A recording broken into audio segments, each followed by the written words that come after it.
Calculation, এটা আমরা দেখেছি গত ক্লাসে যে এখানে কিভাবে উইন্ড টারবাইনের শুরু থেকে শেষ পর্যন্ত আমরা হিসাবগুলো করেছি। আমরা উইন্ড টারবাইন, এটা হচ্ছে আমাদের টারবাইন, টারবাইনের পরে এটা হলো গিয়ারবক্স, গিয়ারবক্সের পরে লাস্টে হচ্ছে জেনারেটর। আমি বলেছিলাম যে আমাদেরকে হিসাবটা শুরু করতে হবে রিভার্স সাইড থেকে। তো বিপরীত পাশ থেকে শুরু করতে গেলে প্রথমে আমাদের এই পাশ থেকে সবার লাস্টে পড়বে জেনারেটরটা।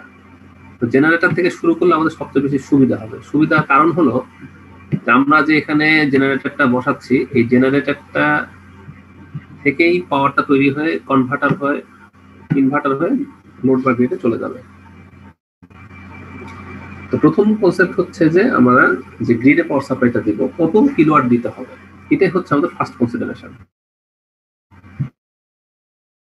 সে কারণে আমাদের এখানে ডিজাইন প্রবলেমের মধ্যে বলা ছিল যে ডিজাইন উইন্ড টারবাইন যেটা দ্যাট ক্যান সাপ্লাই 50 কিলোওয়াট। তো আমরা বলেছিলাম গত ক্লাসে যে আমরা 0.8 পাওয়ার ফ্যাক্টরের জন্য দেখেছি যে 50 কিলোওয়াট পাঠাতে গেলে আমাদের 62.5 কেভি এর জেনারেটর লাগে। সেই জন্য আমরা 62.5 কেভি এর জেনারেটরই আমরা হিসাব করছি।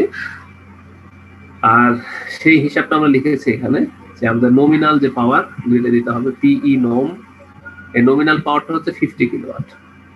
ঠিক আছে, পিই নম হচ্ছে নমিনাল ইলেকট্রিক্যাল পাওয়ার, এটা হচ্ছে 50 কিলোওয়াট, এবং আমাদের এটা হলো পাওয়ার ফ্যাক্টর 0.8 এর জন্য। আর পিই ম্যাক্সটা হচ্ছে ম্যাক্সিমাম ইলেকট্রিক্যাল পাওয়ার, এটা পিই ম্যাক্স। এই পিই ম্যাক্স এর ম্যাক্সিমাম ইলেকট্রিক্যাল পাওয়ার এটা হচ্ছে কত, আমাদের ম্যাক্সিমাম ইলেকট্রিক্যাল পাওয়ারটা হলো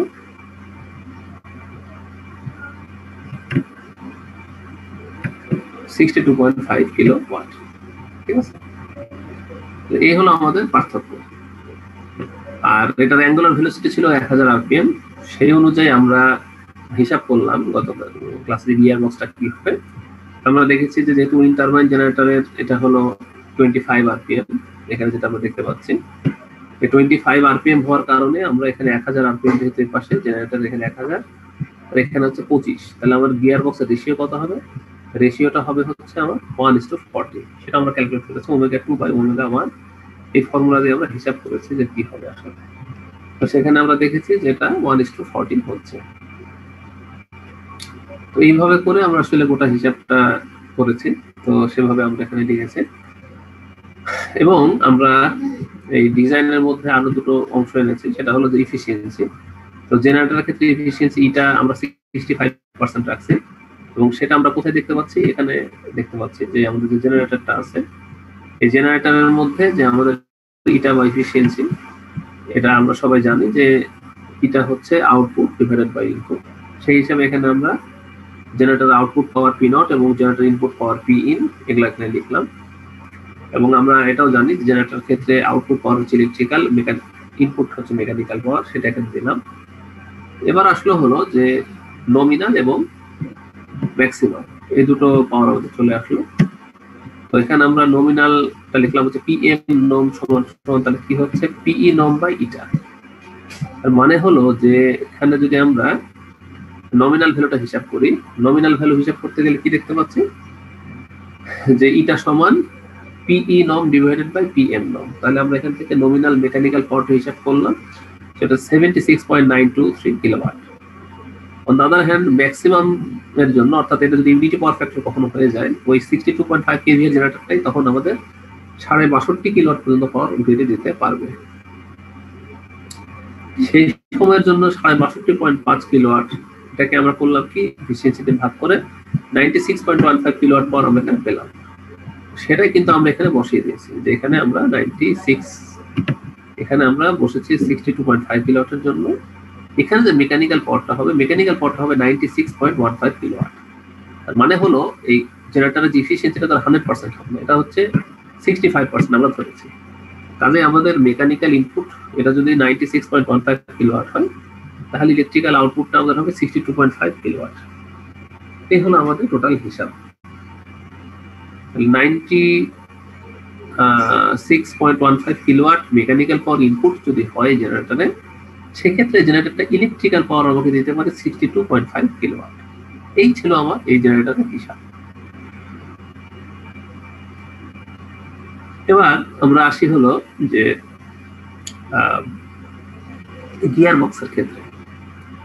তো জেনারেটরের এখন মেকানিক্যাল ইনপুট হচ্ছে 96.15 কিলোওয়াট, আর আমরা গিয়ার বক্সের ক্ষেত্রে জানি যে গিয়ার বক্সের এটা হচ্ছে ইনপুট, এটা হচ্ছে আউটপুট। তো গিয়ার বক্সের ইনপুট হলো মেকানিক্যাল, আউটপুট হলো মেকানিক্যাল। তো সেই গিয়ার বক্সের যে ইফিসিয়েন্সি, এখানে ইফিসিয়েন্সি এটা আমরা লিখছি হচ্ছে 80%। তো এটা কিন্তু আমরা ধরে নিয়েছি যে এই ভ্যালুগুলো আমরা হয়তো ডিজাইন প্রবলেম এখানে দিয়ে দিব, ঠিক আছে, যে গিয়ার বক্সের এফিসিয়েন্সি এটা সমান হচ্ছে 80%, তারপরে জেনারেটরের ক্ষেত্রে 65%, এরকম ভাবে আমরা আসলে পার্সেন্টেজ গুলো দিয়ে দিতে পারি, অথবা না দেওয়া থাকলে আমাদের একটা অ্যাসিউম করে বসাতে হবে। তাহলে আমরা এখানে ধরে নিচ্ছি যে গিয়ার বক্সের এফিসিয়েন্সি 80%।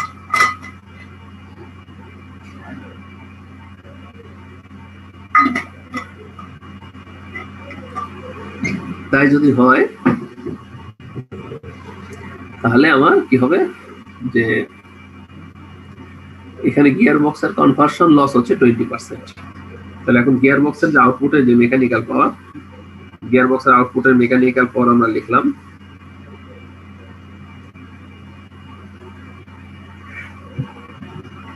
এটা হচ্ছে এটা যে পিজিবি আউট, যেটা এই পিজিবি আউটটাই হলো আসলে গিয়ার বক্সের আউটপুট পাওয়ার, এটাই হচ্ছে আবার পিএম ম্যাক্স, অর্থাৎ গিয়ার বক্সের আউটপুট পাওয়ারটাই গিয়ে লাগছে জেনারেটরের সাথে, ঠিক আছে, এটা হচ্ছে আমাদেরকে বুঝতে হবে। এই জন্য এইটা যেটা আসবে এখানেও সেটাই আসবে, ঠিক আছে। গিয়ার বক্সের আউটপুট পাওয়ার হচ্ছে 96.15 কিলোওয়াট, যেটা কিনা জেনারেটরের জন্য ইনপুট, এটাই হচ্ছে আমাদের বেসিক কনসিডারেশন। আমাদের সেটা হয়ে গেল। তো এইটা আমরা একটু খেয়াল রাখবো যে এটা কেন এরকম হলো, সেটার কারণটা আসলে এটা আর কিছু না। তো এবার আমরা বাকি ভ্যালুগুলোর বসাই দিই। সেটা হচ্ছে গিয়ার বক্সের জন্য, এই হলো আমাদের গিয়ার বক্স, এটার ইনপুটে তাহলে কি হবে, আগের মতো হচ্ছে এফিসিয়েন্সি, যে গিয়ার বক্সের এফিসিয়েন্সিটাও হচ্ছে গিয়ার বক্সের আউটপুট ডিভাইডেড বাই গিয়ার বক্সের ইনপুট। যেটা আমরা এখানে দেখতে পাচ্ছি যে পিজিবি আউট আর পিজিবি ইন, এটা হচ্ছে গিয়ার বক্সের আউটপুট ডিভাইডেড বাই গিয়ার বক্সের ইনপুট। এখান থেকে আমাদেরকে বের করতে হবে যে যেহেতু গিয়ার বক্সের আউটপুটটাই হলো 96.15 কিলো, তাহলে গিয়ার বক্সের ইনপুট পাওয়ার কত হতে হবে, 96.15 কে ভাগ দিতে হবে ইফিসিয়েন্সি দ্বারা গিয়ার বক্সের, ঠিক আছে। ইফিসিয়েন্সি দ্বারা ভাগ করলে আমরা ক্যালকুলেশন করে দেখেছি এটা আসে হলো 120.19 কিলোওয়াট। এই যে পিজিবি ইন এখানে বসিয়ে দিয়েছি, পিজিবি ইন হলো 120.19 কিলোওয়াট, এটাই আসলে এটা গিয়ার বক্সের ইনপুট হিসাবে আসে। এভাবে করে আমরা প্রত্যেকটা ভ্যালুকে আসলে আইডেন্টিফাই করেছি। তো এই হলো আমাদের কনসেপ্ট, তো সেভাবে আমরা এখানে দিয়েছি এখানে। এবার বাকি আলোচনাগুলো একটু করে নিই। এটা হচ্ছে আসলে শ্যাফট, এখানে উইন্ড টারবাইন জেনারেটর এবং গিয়ার বক্সের যে ইনপুট সেটার শ্যাফটটা হচ্ছে এটা, সেজন্য আমরা এখানে ভ্যালুটা বসাই দিলাম। তা বসানোর পরে আমরা দেখলাম যে এখানে যে উইন্ড টারবাইনটা আছে সেটার অ্যাঙ্গুলার ভেলোসিটিটা হচ্ছে 25 আরপিএম, এবং সেটার যে মেকানিক্যাল পাওয়ারটা, সেই মেকানিক্যাল পাওয়ারটাই আসলে হচ্ছে mechanical power of wind turbine PMWT লিখে দিয়েছি। এটাই সমান সমান হচ্ছে পিজিবি ইন, যেটা অর্থাৎ গিয়ার বক্সের জন্য যে ইনপুট পাওয়ার সেটাই হলো এটা। এটা সমান সমান 120.19 কিলোওয়াট। সেগুলো আমরা এখানে বসাই দিলাম। তাহলে এখান থেকে লাস্ট পর্যন্ত আমাদের কি হয়ে গেল, পাওয়ার ক্যালকুলেশনটা হয়ে গেল। এরপরে আমাদের আরেকটা পার্ট আছে, যে সেটাকে বলতেছি কি, যে তার যে আরেকটা ক্যালকুলেশন আছে সেটাকে বলতেছি আমরা টাউ বা torque. So let's calculate it's torque. তাহলে আমরা টর্কটাকে কিভাবে ক্যালকুলেট করতে পারি সেটা একটু দেখি। তো টর্ক ক্যালকুলেশনের জন্য আমরা কয়েকটা কথা বলছি যে কি কি জিনিস আমাদেরকে মাথায় রাখতে হবে। সেটা হলো টর্ক ক্যালকুলেশনের সময় আমরা বলেছি যে কয়েকটা ফ্যাক্টর মাথায় রাখতে হবে আমাদের। এটা কমাই দিই এটা। তো টর্কের সমান আমরা জানি যে পি সমান সমান হচ্ছে টাউ ইনটু ওমেগা। সে টর্কের ভ্যালুটা আমরা নিচে আলাদা করে লিখছি। তো বাকি ভ্যালুটা আমরা টর্ক দিয়ে হিসাব করব, যেখানে যে জেনারেটর শ্যাফটটা আছে এই শ্যাফটের জন্য টর্কটা কেমন হবে সেটা একটু দেখি আমরা। তো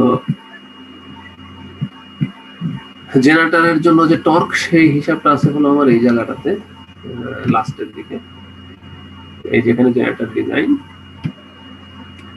যে পি সমান হচ্ছে টাউ ইনটু ওমেগা, তাহলে এখানে যে আমার মেকানিক্যাল পাওয়ারটা আছে সেই মেকানিক্যাল পাওয়ারের সাথে যদি টাউ এবং ওমেগা গুণ করে দিই তাহলে এই ভ্যালুটা আমি পেয়ে যাই। আমি সেই অনুযায়ী এখানে এটা বসালাম যে জেনারেটরের এটার যে angular velocity omega 2, angular velocity যে ওমেগা 2 সেটা হলো এখানে বসালাম। তো সেখানে আমরা দেখলাম যে পিএম ম্যাক্স সমান সমান হচ্ছে টাউ 2 ইনটু ওমেগা 2। তো এই হিসাবটা একটু আমাদের মনে রাখতে হবে যে মেকানিক্যাল যে পাওয়ারটা ছিল সেই মেকানিক্যাল পাওয়ারের মধ্যে এই দুটো প্যারামিটার ছিল, তো সেখান থেকেই পরবর্তীতে ভেঙে এটা আসছে। ঠিক আছে, এখন আমরা যদি এটাকে একটু আলাদাভাবে লিখি তাহলে এরকম আসবে যে পিএম ম্যাক্স সমান সমান হচ্ছে টাউ টু ওমেগা 2। সেখান থেকে আমরা ওমেগা 2 এর ভ্যালু অলরেডি জানি, পিএম ম্যাক্স এর ভ্যালু জানি, তাহলে আমরা লিখতে পারি টাউ 2 সমান সমান PM max divided by omega. তো পিএম ম্যাক্স এর ভ্যালুটা আমরা এখানে কেবলই দেখলাম যে 96.15 কিলোওয়াট, 96.15 এখানে কিলোওয়াট, এবং কিলোর কারণে এখানে কিলোটা থেকে গেল, আর এখানে যে টর্ক সে টর্কের ইউনিট হচ্ছে নিউটন মিটার, এজন্য এটার ইউনিট হলো কিলো নিউটন মিটার। ঠিক আছে, তো আর যদি 10⁻³ দিয়ে গুণ করে দিতাম তাহলে ইউনিট থাকতো শুধু নিউটন মিটার। এই হলো আমাদের এটার হিসাব। তো নিচের যে ভ্যালুটা আমরা দেখতে পাচ্ছি ওমেগা 2, ওমেগা 2টা হলো আমরা যেহেতু এখানে আরপিএম এ হিসাব করেছি, কাজে এখানে ওমেগা 2 এর ভ্যালুটা আরপিএম এ হিসাব না করে আমাকে হিসাবটা করতে হবে কিসে, এটা হলো রেডিয়ান পার সেকেন্ড হিসাব করতে হবে। এই জন্য আমরা কি করলাম, 1000 যেহেতু আরপিএম, 1000কে আমরা 60 দিয়ে ভাগ করে দিলাম, তাহলে আমরা রিভলিউশন পার সেকেন্ড পেয়ে গেলাম। একে যদি 2π দিয়ে গুণ করি তাহলে আমরা পেয়ে গেলাম রেডিয়ান। ঠিক আছে, তাহলে টর্কের মানে ওমেগা যদি ইউনিট হয় রেডিয়ান পার সেকেন্ড, আর পাওয়ারের হিসাব যদি হয় কিলোওয়াটে, তাহলে আমাদের ইউনিটটা আসবে হচ্ছে কিলো নিউটন পার মিটার। এবং আমি এখানে পাশে ওয়াট দিয়ে রাখছি এই জন্য যে এটা সমান সমান কত হয় এটা আমরা ক্যালকুলেশন করলেই বুঝতে পারবো যে এটা কত হবে। তো এটা হলো এখানকার হিসাব। তাহলে আমরা এখানে এটা পেয়ে গেলাম। এরপরে আমরা দেখি যে এই পাশে কি হয়। এই পাশের ক্ষেত্রেও বেসিক ইকুয়েশনটা একই, যে পিজিবি ইন সমান হচ্ছে টাউ 1 ইনটু ওমেগা 1। সেখান থেকে টাউ 1 এর ভ্যালুটা আমরা বের করলাম, পিজিবি ইন ডিভাইডেড বাই ওমেগা 1। সেটা হচ্ছে পিজিবি ইন এ হলো 120.19 কিলোওয়াট, যে উপরে লেখায় আছে এটা। এটাকে আমি যখনই ভাগ করবো এটার আরপিএম ওমেগা 1 এর আরপিএম হচ্ছে 25, তার সাথে রেডিয়ান পার সেকেন্ড হিসাব করে নিলাম, তাহলে এটা ইউনিট হচ্ছে কিলো নিউটন পার মিটার। এখানে আমি সমান সমান ওয়াট দিয়ে রাখতেছি যে এটার ক্যালকুলেশন করলে আমরা আসলে বুঝতে পারবো যে এটার টর্কটা কত হবে। ঠিক আছে, তাহলে এখানে ফার্স্ট টু লাস্ট আমাদের হিসাব হচ্ছে এরকম যে এই উইন্ড টারবাইনের ক্ষেত্রে এখানে মেকানিক্যাল পাওয়ার দেওয়া হবে, শ্যাফটের মেকানিক্যাল পাওয়ারও তাই হবে। গিয়ার বক্সে কিছু কনভার্সন লস আছে, 20% মতো কনভার্সন লস, 80% এফিসিয়েন্সি। কাজে এখান থেকে ম্যাক্সিমাম মেকানিক্যাল পাওয়ারটা এখানে চলে যাবে। এখানকার মেকানিক্যাল পাওয়ার অনুযায়ী এখানকার টাউ এবং এখানকার ওমেগাটা ঠিক করতে হবে। এখানকার টাউ এবং এখানকার ওমেগাটা ঠিক করলাম। টাউ এবং ওমেগা ঠিক করার ফলে আমি এখানে বাইরেগুলো বসাই দিলাম, বসাই দেওয়ার পর এখানে টাউ 2 বের করলাম, এখানে আমি টাউ 1 বের করলাম।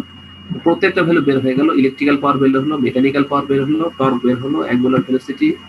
তাহলে আমার এখানে আর কোনো কিছুই আর আমাদের বাকি থাকলো না যে যেটা আমরা এখনো টাচ করিনি। কাজে প্রত্যেকটা মানে ডিজাইনের ফার্স্ট টু লাস্ট পুরো কনসেপ্টটাকে আমরা আসলে এখানে নিয়ে আসতে পারছি, সেভাবে করে আমরা এখানে আলোচনা করব। তো এই হলো আমাদের উইন্ড টারবাইন জেনারেটরের ডিজাইনটা। এরপর আমরা আসতেছিল কনভার্টারের আলোচনা। কনভার্টারের আলোচনা হচ্ছে এরকম, তো ফার্স্টে হচ্ছে জেনারেটর, জেনারেটরের পরে হলো আমাদের গিয়ার বক্স, থার্ডে হচ্ছে কনভার্টার। কনভার্টারের মধ্যে আমরা একটু দেখে নিই যে জেনারেটর থেকে যে পাওয়ারটা এখানে তৈরি হলো, এই জেনারেটরের পাওয়ারটাই কি হবে, প্রথমে ডিসি হবে, ডিসি হওয়ার পর সেই জেনারেটর ওই ডিসি পাওয়ারটাই আবার ইনভার্টারের মাধ্যমে এসি পাওয়ারে কনভার্ট হবে। এবার আমরা দেখি যে এই 3 ফেজ পাওয়ারটা যখন আমরা এখানে দিব তখন কনভার্ট হওয়ার পরে কি হবে। কনভার্ট হলে কি হবে সেখান থেকে আমরা হিসাব করবো যে পাওয়ারটা কতখানি হবে, তারপর আমরা এখান থেকে ইনভার্ট করার পর আবার সেই গ্রিডের হিসাবটা করবো। তো প্রথম পয়েন্ট হলো যে আমাদের 50 কিলোওয়াট পাওয়ার পাঠাতে হবে গ্রিডে। তো সেটার জন্য আমরা 62.5 কেভিএর জেনারেটর ডিজাইন করেছি এবং 1 পাওয়ার ফ্যাক্টরের জন্য ধরেছি সেখানে কি হবে আমাদের ম্যাক্সিমাম 62.5 কিলোওয়াট পার গ্রিডে যাবে। গ্রিডে যদি বা লোডে যদি 62.5 কিলোওয়াটই যায় তাহলে এখানকার ডিসি পাওয়ারও তাই হবে যে 62.5 কিলোওয়াট। এবং আমাদের যে এখানে যে জেনারেটরটা আছে এই জেনারেটর থেকেও 62.5 কিলোওয়াট পাওয়ারই আমাকে ধরতে হবে। কেন ধরতে হবে? কারণ হলো কনভার্টার এবং ইনভার্টারের পাওয়ার লসটা খুবই কম এবং অলমোস্ট এরা খুবই বেশি এফিশিয়েন্ট। এদের এফিসিয়েন্সি অনেক বেশি হওয়াতে আমরা আসলে এখানে গিয়ার বক্সের মতো করে হিসাবটা করছি না, বরং এখানকার হিসাবটা আমরা একটু অন্যভাবে করতেছি যে এখানকার পাওয়ারটাকে একই সময় ধরে নিচ্ছে। জেনারেটর আউটপুট পাওয়ার, ডিসি পাওয়ার এবং 3 ফেজ এসি পাওয়ার, এই তিনটা পাওয়ারই আসলে একই, কিন্তু বাস্তবিক হচ্ছে যে এই পাওয়ার থেকে এই পাওয়ারটা একটু কিছু লস হবে যখন সে কনভার্টারের মধ্যে যাবে, এবং ইনভার্টার এসে আরেকটু লস হবে। এই দুইটা লসের পরে আউটপুটটা এখানে চলে যাবে। আমরা ধরে নিতে পারি এটা খুব বেশি লস হয় না, 2-3% মতো লস হয়, মানে কোনো কোনো ইনভার্টারে সেটা হয় না। ইনভার্টারের লসটা হচ্ছে খুবই অল্প পরিমাণ হয়। এটার জন্য আমরা ডিজাইনকে ফার্দার কমপ্লেক্স না করে আমরা সিম্পলিফাই করতেছি। এখন আমরা আসি কনভার্টারের যে ক্যালকুলেশন সেখানে। এই হচ্ছে যে পাওয়ার কনভার্টার যে ক্যালকুলেশন সেটা আমরা লেখাম এখানে। এখানে যেটা পিডিসি সমান ভিআই, এটা মানে হলো যে আমরা জানি যে ডিসি পাওয়ার যেটা পাওয়া যাচ্ছে সেই ডিসি পাওয়ারটাই হচ্ছে ভোল্টেজ এবং কারেন্টের গুণফলটা। তো সেখানে আবার দুই রকম ভ্যালু আছে, আমরা জানি যে ম্যাক্সিমাম ভ্যালু আছে, একটা হচ্ছে আরএমএস ভ্যালু। আমাদের এখানে আরএমএস ভ্যালুটা হচ্ছে 400 ভোল্ট আমরা দেখতে পাচ্ছি। এই 400 ভোল্টের সাথে যদি √2 আমি গুণ করি তাহলে √2 গুণ করলে কি হয়ে যাবে, সেটা হয়ে যাবে 400 ইন্টু √2, তাহলে 565.7 ভোল্ট এইটা আমি পাবো। আর এখানে ভি ম্যাক্স হলো ম্যাক্সিমাম ভোল্টেজ না, এখানে আসলে ভি ম্যাক্স না বলে পিক ভ্যালু আমি বলতে পারি, ঠিক আছে। তো ভি ম্যাক্স বা ভি পিক ভ্যালু যেটা আসলে ম্যাক্সিমাম কথাটা আসলে ঠিক মানাচ্ছে না, এখানে আমরা লিখবো হলো পিক ভ্যালু, ঠিক আছে। এটা হলো পি।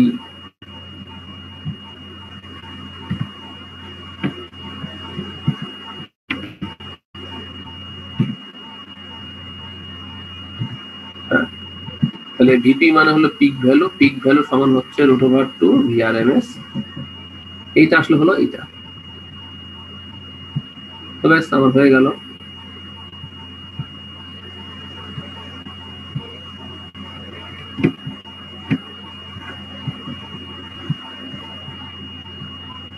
তাহলে আমরা পেয়ে গেলাম ভ্যালুটা, ভি ম্যাক্স সমান হলো ভিপি, ভিপি সমান হলো এটা এত ভোল্ট। এবার আমার ফর্মুলায় বসাই দিই যে পিডিসি সমান যেহেতু ভি ইন্টু আই, আই সমান কি হবে টি ম্যাক্স বাই ভি ম্যাক্স বা ভিপি যেটাকে আমরা বলতেছি, ঠিক আছে। তাহলে আমরা ভি ম্যাক্স বা ভিপি করতে পারি এখানে। তো তাহলে আমরা পেয়ে গেলাম এটা যে 400 ইন্টু √2, তাহলে আমি আই ম্যাক্স পেলাম হলো বা আই পিক যেটা সেটা পেলাম 110.5 হচ্ছে অ্যাম্পিয়ার। কেমন? তো সবগুলো আমি এখানে বসাই দিলাম, বসানোর পরে আমি এখানে ভ্যালুটা পেলাম যে কত হবে।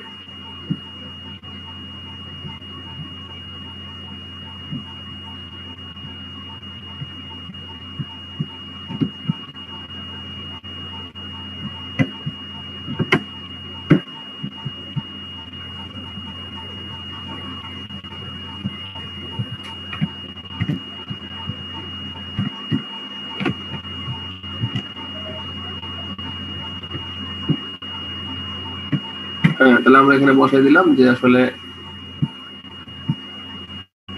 আই ম্যাক্স সমান এত অ্যাম্পিয়ার হচ্ছে,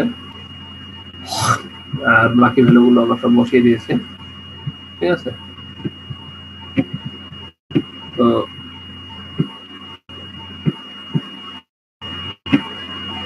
এখানে সবগুলো ভ্যালু আমরা এখানে বসাই দিলাম।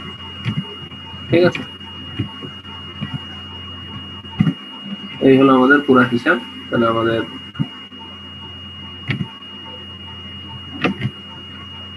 এগুলো চলে আসলো আইম্যাক্স এত অ্যাম্পিয়ার সমান, তাহলে আইম্যাক্স সমান হচ্ছে এত অ্যাম্পিয়ার। এবার আমরা করলাম কি, যে ডিজাইনের সেফটির জন্য আমরা বলছি যে যে ক্যালকুলেশন আমি পাবো সেখান থেকে আমি ডাবল রেটেড ধরে নেব। ডাবল রেটেড ধরার কারণ হচ্ছে যে সেফটি সিকিউরিটির কারণে, যেহেতু আমাদের এখানে নিরাপত্তার একটা ইস্যু আছে যে যে কোনো সময় কারেন্ট বা ভোল্টেজ বেড়ে যেতে পারে, সেই কারণে আমার ক্যালকুলেশনে যা আসবে তার থেকে ডাবল ধরবো আর কি। এটা হলো পাওয়ার ইলেকট্রনিক্স এর ক্ষেত্রে আমরা ডাবল ভ্যালু ধরবো। যেহেতু 110.5 অ্যাম্পিয়ার পাইছি, তাহলে 221 অ্যাম্পিয়ার হলো ডাবল হয়। তো সব রেটিং এর ডায়োড পাওয়া যায় না, 200 পাওয়া যায়, 150 পাওয়া যায়, 300 পাওয়া যায়। এই কারণে আমরা এটা 300 অ্যাম্পিয়ার ধরলাম। সেটা এখানে লিখে দিলাম যে therefore current rating of the diode of the transistor should be 300 ampere R voltage rating should be 1000 volt। এখন ভোল্টেজের ব্যাপারটা হলো যে 400 কে √2 দিয়ে গুণ করলে আমরা দেখতে পাচ্ছি 565.7 হচ্ছে। কিন্তু বেশি ভোল্টেজ আমরা একটু ধরে রাখবো ডিজাইনের সেফটির জন্য। কেন ধরে রাখবো সেগুলো আমরা পর্যায়ক্রমে আলোচনা করব। এবার আমরা এই রেটিং গুলো বসাই দেবো এই ডিভাইসে। সেই ডিভাইসের রেটিং গুলো আমরা এখানে বসাই দেবো। এখানে দেখতে পাচ্ছি যে এই জায়গাটায় আমাদের সুইচিং ডিভাইস গুলো দেওয়া আছে। যেহেতু ভোল্টেজ কারেন্ট সবগুলো পেয়ে গেছি, কাজে এই ডিভাইস গুলোর রেটিং গুলো ট্রানজিস্টর Q1 থেকে Q6, এখানে 6টা ট্রানজিস্টর দেওয়া আছে। এই 6টা ট্রানজিস্টরের প্রত্যেকটাতে কি হবে, প্রত্যেকটাতেই ট্রানজিস্টরের জায়গায় আমরা বুক করবো কি যে 62.5 এটা বসাই দেবো। ঠিক আছে, তাহলে আমাদের এটা ইজি হয়ে যাবে।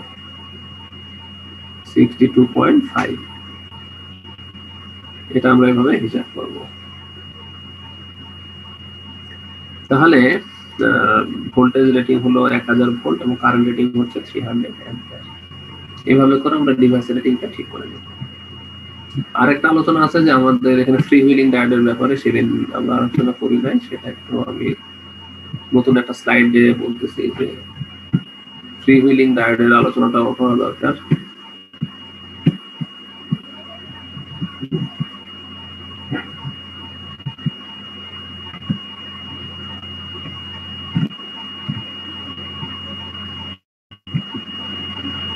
এই হলো আমাদের ফ্রি হুইলিং ডায়োডটা আসতেছে।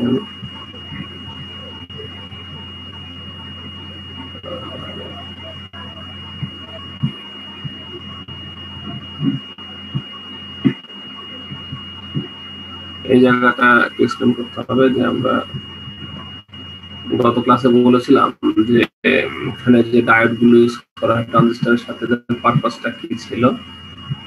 তখন আমরা বলেছিলাম যে এই ডায়োড গুলোর উদ্দেশ্য হলো যে যখন আমরা এখানে কোনো লোড বা গ্রিডে পাওয়ার সাপ্লাই দিই, তো সেগুলো ইন্ডাকটিভ থাকে।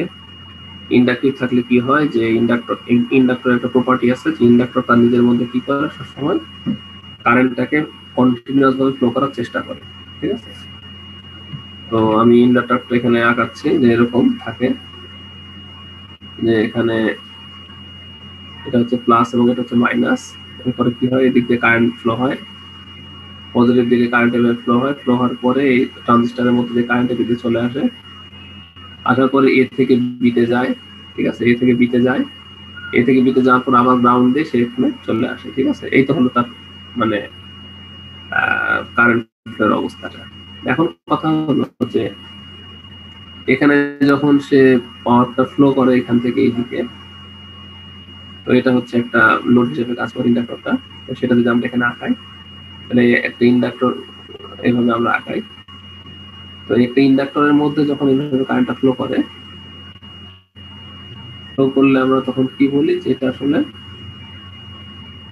ইন্ডাক্টরটা কি হয় যে এখানে প্লাস এবং এখানে একটা মাইনাস, এটা একটা পাওয়ার সাপ্লাই আমরা চিহ্ন দিতে পারি যে কারেন্টের দিকে ফ্লো করছে। এখন হঠাৎ করে যদি আমি সুইচটা অফ করে দিই G1 এবং G6 অন করলে, অফ করলে কি হবে, মনে করো এখানে এটা আছে এ, এটা হলো বি। এখন এখানে তো প্লাস ভোল্টেজ আছে, এখানে হচ্ছে বিডিসি প্লাস, এখানেও থাকলে হলো প্লাস, তাহলে এটা পটেনশিয়াল ডিফারেন্স করতে হলে পটেনশিয়াল ডিফারেন্স হলো জিরো। পটেনশিয়াল ডিফারেন্স যদি জিরো থাকে, যদি সুইচ হিসেবে কাজ করে, তাহলে ডায়োডটা কিসে থাকবে? নন কন্ডাকশনে থাকবে, ডায়োডে কোনো কারেন্ট ফ্লো হবে না। একইভাবে এখানে আছে গ্রাউন্ড হলো জিরো বা নেগেটিভ, এখানেও আছে নেগেটিভ, তাহলে এখানে পটেনশিয়াল ডিফারেন্স কত? এখানে নেগেটিভ, ধরলাম এখানে 0 ভোল্ট, এখানে 0 ভোল্ট, কাজে এই ডায়োডটা কি থাকবে? নন কন্ডাকশন থাকবে। এই কারণে যখন অর্ডিনারি অপারেশন হবে তখন কোনো ডায়োড দিয়ে কখনো কারেন্ট ফ্লো হয় না। প্রথম কথা হচ্ছে ডায়োডের দরকারটা কি, তো আগে প্রমাণ করতে হবে ডায়োড থাকলে আমাদের নর্মাল অপারেশনে কোনো ব্যাহত হচ্ছে না, সেটা আমরা প্রমাণ করলাম। যেখানে যেহেতু পজিটিভ সাপ্লাই আসতেছে এই জায়গাটায়, এখানেও পজিটিভ সাপ্লাই, এখানেও পজিটিভ সাপ্লাই, ধরলাম এখানে 100 ভোল্ট আছে, এখানে প্লাস 100, এখানে প্লাস 100, তাহলে 100 এবং 100 এর পটেনশিয়াল ডিফারেন্স হলো 0। তো পটেনশিয়াল ডিফারেন্স 0 থাকা মানে ডায়োডটা ওপেন সার্কিট থাকে, কাজেই নর্মাল অপারেশনের সময় ডায়োডটা কোনো ভূমিকা রাখবে না, বরং এটা ওপেন সার্কিট অবস্থায় থাকবে। সুতরাং আমাদের কোনো ব্যাঘাত হচ্ছে না। এরপরে যেটা করতে হবে সেটা হলো যে আমাদের এরপর কি করতে হবে, এরপরে যখন আমি হঠাৎ করে এটাকে অফ করে দিব তখন কি হয়ে যাবে, এই ইন্ডাক্টরটা তখন সে তখন অ্যাবনর্মাল অপারেশনে চলে যাবে। মানে হলো যে এই ইন্ডাকটেন্সটা তখন লোড হিসেবে কাজ না করে সে সোর্স হিসেবে কাজ করবে। যখন সে সোর্স হিসেবে কাজ করবে তখন কি হবে সেটা একটু আমরা বলে দিচ্ছি, যে এই ইন্ডাক্টরের যে প্রপার্টিটা হবে সেখানে হলো এরকম যে আমরা সবাই জানি যে যখন একটা সোর্স হিসেবে কাজ করে, এটা একটা সোর্স প্লাস মাইনাস, কারেন্টের ডিরেকশন সোর্সের মধ্যে হয় মাইনাস থেকে প্লাসের দিকে, আর যখন এখানে একটা লোড থাকে বা আরএল একটা লোড থাকে তখন কারেন্টের ডিরেকশন আই থাকে হচ্ছে প্লাস থেকে মাইনাসের দিকে। এটা হলো পার্থক্য সোর্স আর লোডের মধ্যে, যে যখন কোনো একটা এলিমেন্ট সোর্স হিসেবে কাজ করে তখন নেগেটিভ থেকে পজিটিভ দিকে কারেন্ট ফ্লো হয়, যখন সেটা লোড হয়ে যায়, লোড হয়ে গেলে পজিটিভ থেকে নেগেটিভ দিকে কারেন্ট ফ্লো হয়। যেহেতু আমরা বলতেছি ইন্ডাক্টরটা কি থাকবে, ইন্ডাক্টরটা এখন লোড হিসেবে ছিল, কিন্তু যখনই আমি এটাকে বন্ধ করে দিব মানে ইন্ডাকটেন্সের ভ্যালুটা যদি এল হয়ে থাকে তাহলে এর মধ্যে ইএল এবার স্টোর এনার্জি ইন্ডাক্টর হবে হচ্ছে half L I square. Half L I square পরিমাণ যে এনার্জি, এই এনার্জিটা ইন্ডাক্টরটা স্টোর করে তার মধ্যে রেখে দিবে, এবং সে যখন সোর্স হিসেবে কাজ করবে তখন সে চেষ্টা করবে যেন তার কারেন্ট ডিরেকশনটা একই দিকে থাকে। তাহলে যখন লোড হলে যদি প্লাস মাইনাস হয় তাহলে সোর্স হলে কি হয়ে যাবে, এটা মাইনাস হবে আর এদিকে প্লাস হবে। এইদিকে মাইনাস এর দিকে প্লাস হলে কি সমস্যা হবে সেটা একটু আমরা দেখি। সমস্যা হবে এরকম যে এখানে তখন রিভার্স দিকে ভোল্টেজটা অ্যাপ্লাই করলে এখানকার যে ট্রানজিস্টরটা থাকবে, এখানে যদি আমি মাইনাস অ্যাপ্লাই করি এ এবং বি, এখানে ইন্ডাক্টর থাকবে, এইভাবে যদি দিয়ে দিই, এখানকার নেগেটিভ ভোল্টেজটা যদি সাস্টেইন করে তাহলে যে সমস্যাটা হবে, এখানে নেগেটিভ ভোল্টেজ সাস্টেইন করলে এই নেগেটিভটা তখন এই ট্রানজিস্টর রেজাল্ট রিভার্স ভাবে কাজ করবে, এবং এটা এই ট্রানজিস্টরের মধ্যে দিয়ে ফ্লো হওয়ার কারণে, এবং সে চেষ্টা করবে যেন সে ট্রানজিস্টরের ভিতর দিয়ে কন্টিনিউ ভাবে ফ্লো করতে পারে, এটাই সে চেষ্টা করতে থাকবে। চেষ্টা করতে থাকার কারণে একসময় ট্রানজিস্টরটা নষ্ট হয়ে যাবে। ডায়োডের পারপাসটা হচ্ছে যে যখন এখানে এটা ইন্ডাকটেন্স থাকবে তখন এর কার্ভটা যদি আমি দেখাই তাহলে হচ্ছে অনেকটা এরকম হবে যে যখনই এটা অফ পিরিয়ডে চলে যাবে এই সময় সাডেন একটা হঠাৎ করে স্পাইক দেখা যায় ইন্ডাকটেন্সে, তাই না? একটা হায়ার একটা পজিটিভ একটা স্পাইক আসে। এই হায়ার পজিটিভ স্পাইকটা যখন এখানে আসবে, আমি প্লাস এইচ দিয়ে দিলাম, প্লাস এইচ ভি একটা হাই স্পাইক ভোল্টেজ যখন এখানে আসবে ইন্ডাকটেন্সটাকে হঠাৎ অফ করার কারণে, তখনই কি হয়ে যাবে, এই ডায়োডটা তখন কন্ডাকশনে চলে যাবে, এবং এই ডায়োডটা তখন কি হয়ে যাবে যে যদি দুটো ক্ষেত্র হতে পারে, একটা হচ্ছে এ এবং বি টার্মিনাল গুলোতে হাই ভোল্টেজ স্পাইক আসতে পারে, আবার যখন সেটা নেগেটিভ দিকে যাবে, নেগেটিভ দিকে যাওয়ার সময় হঠাৎ করে আমি অফ করতে লাগবো তখন সেখানে একটা নেগেটিভ একটা স্পাইক সেখানে আমি পাবো। এই জায়গাটায় দুটো ঘটনা ঘটতে পারে, প্লাস এইচভি অথবা মাইনাস এইচভি এর যে কোনো একটা পাওয়া যেতে পারে। তো যদি প্লাস এইচভি পাই তখন এই ডায়োডটা কন্ডাকশনে চলে যাবে, এবং এই প্লাস এইচভিটা এই দিক দিয়ে আবার ফেরত এখানে চলে যাবে। এখান থেকে একটা ওয়ে এদিক দিয়ে চলে যাবে। আর যদি ওই ইন্ডাকটেন্সের মধ্যে সুইচিং এর কারণে কখনো -HV পাওয়া যায়, -HV পাওয়া গেলে এই ডায়োডটা তখন কি হয়ে যাবে, কন্ডাকশনে চলে যাবে, কারণ এটার থেকে এটা লেস নেগেটিভ রিজিয়নে চলে যাবে। এটা হলো মাইনাস, এটা হচ্ছে -HV, তখন এইখান থেকে এই দিক দিয়ে কারেন্টটা ফ্লো হওয়া শুরু করবে।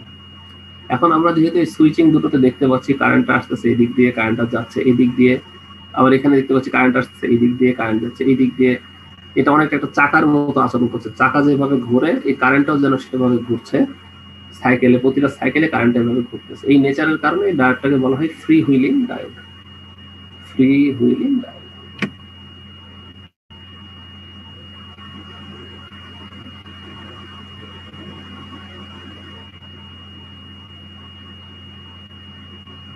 ফ্রি হুইলিং ডায়োড এটাকে আমরা বলতেছি। এই ছিল আজকে আমাদের আলোচনা। আমাদের আলোচনার মধ্যে যদি বুঝতে কোনো সমস্যা হয় তাহলে বলো তোমরা। সিআর কি অ্যাটেন্ডেন্স কালেক্ট করেছো সবার? জি স্যার। আচ্ছা, তোমাদের সাথে একটু জরুরি আলোচনা সেরে নিই। একটা সেকশনে সিআর সাথে আলোচনা হয়েছে, সেটা হলো আমরা এই সোলার এবং উইন্ড, এটা হচ্ছে ডিজাইন রিলেটেড প্রবলেম, ঠিক আছে? তো শুধুমাত্র সোলার এবং উইন্ডের উপরে আমার প্ল্যান হলো আমি তোমাদের জন্য একটা কুইজ নিতে চাচ্ছি, ছোট একটা কুইজ, এবং একটা অ্যাসাইনমেন্ট দিতে চাচ্ছি। তোমরা অল্টারনেটিভ হিসেবে একটা ছোট্ট কুইজ এবং অ্যাসাইনমেন্ট দিয়ে দিও। এটা নেক্সট শনিবার হতে পারে। তোমরা তো পেয়েছো যে আমাদের ভিসি স্যার জানিয়েছে যে আমাদের আর কি ডেট বাড়ছে আর কি। আমরা আগে এই সপ্তাহ পর্যন্ত ছিল, এটা এখন এক্সটেন্ড করে 4 তারিখ পর্যন্ত নিয়ে গেছে, কাজে আমাদের হাতে সময় আছে। তো ডিজাইনের মধ্যে শুধুমাত্র সোলার উইন্ড টারবাইন জেনারেটর আর পিভির আর একটা ক্লাস আমাদের লাগবে। মঙ্গলবার সম্ভবত বন্ধ দিয়েছে ভার্সিটি, তো বৃহস্পতিবারে আমরা সোলার পিভিটা শেষ করব। তো এই দুটোর উপরে তোমরা হচ্ছে একটা কুইজ দেবা, ছোট কুইজ, বড় না, শুধুমাত্র দুটা টপিকের উপরে, উইন্ড টারবাইন জেনারেটর এবং সোলারের উপরে, আর বাকিটা থাকতেছে অ্যাসাইনমেন্ট, ঠিক আছে? এভাবে করে তোমরা নেক্সট শনিবারে একটা প্ল্যান করো। সিআর কি শুনতে পাচ্ছ আমাকে?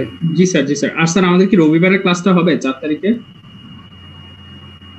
হ্যাঁ, সেটা তো বটেই, রবিবার তো ক্লাস হবেই।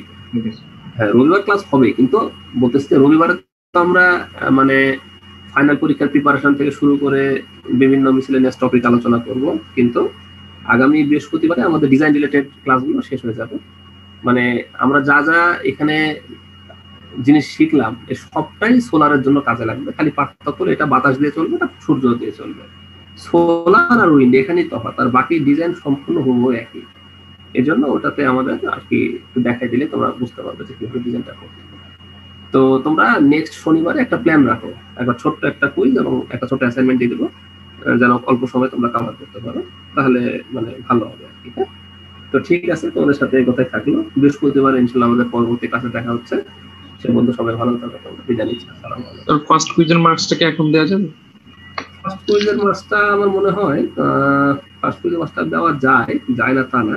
সেকেন্ড কুইজটা অন এভারেজ ভালো করছো তোমরা অনেকটাই, আর আরো ভালো হয় যদি কুইজ থার্ড কুইজটা দিয়ে নিলে, কুইজের মার্কসগুলো যদি তোমাদের দিয়ে দিতাম তাহলে অ্যাসাইনমেন্ট দিবা কিনা সেটা একটা সিদ্ধান্ত তোমরা নিতে পারতা, যে অ্যাসাইনমেন্ট হয়তো তোমার দেওয়া নাও লাগতে পারে, এটা একটা করতে পারো। স্যার কুইজ 3 যদি আমরা দিয়ে দিই শনিবারে তাহলে তো আর অ্যাসাইনমেন্টটা লাগবে না কেন? না, মানে ওটা তো বাধ্যতামূলক অ্যাসাইনমেন্ট না। যদি কারো মনে হয় যে একটা কুইজ খারাপ করেছে বা মানে এভাবে চিন্তা করো আর কি, মানে সবার জন্য সুযোগ আছে। যদি কুইজ খারাপ হইছে স্যার, হ্যাঁ যদি হয়, হ্যাঁ হলে তোমরা তখন একটা অ্যাসাইনমেন্ট দিয়ে রাখো। অ্যাসাইনমেন্টের লাভ হচ্ছে যে ফাইনাল পরীক্ষায় তো ডিজাইন থাকবে সোলার বা উইন্ডের, ওইটাই তোমাদেরকে অ্যাসাইনমেন্ট হিসেবে দিলে তোমাদের প্র্যাকটিসটা হয়ে যাবে। উদ্দেশ্য হচ্ছে জাস্ট প্র্যাকটিসটা হয়ে যাবে, আর কিছু না। অ্যাসাইনমেন্ট মানে তোমাদের অনেক বড় অ্যাসাইনমেন্ট থাকবে না, খালি দুটো ডিজাইন দেবো করতে। ওই দুটো ডিজাইন করলে ফাইনাল পরীক্ষার ডিজাইনের সময় তোমাদের দেখবো অনেক সুবিধা হবে, তোমরা দ্রুত টাইমে অ্যান্সার করতে পারবে। এই প্র্যাকটিস হিসেবে এই আর কি। ঠিক আছে, তাহলে এই কথাই থাকলো। তোমাদের সাথে বৃহস্পতিবার ইনশাআল্লাহ দেখা হবে। বিদায় নিচ্ছি। আসসালামু আলাইকুম।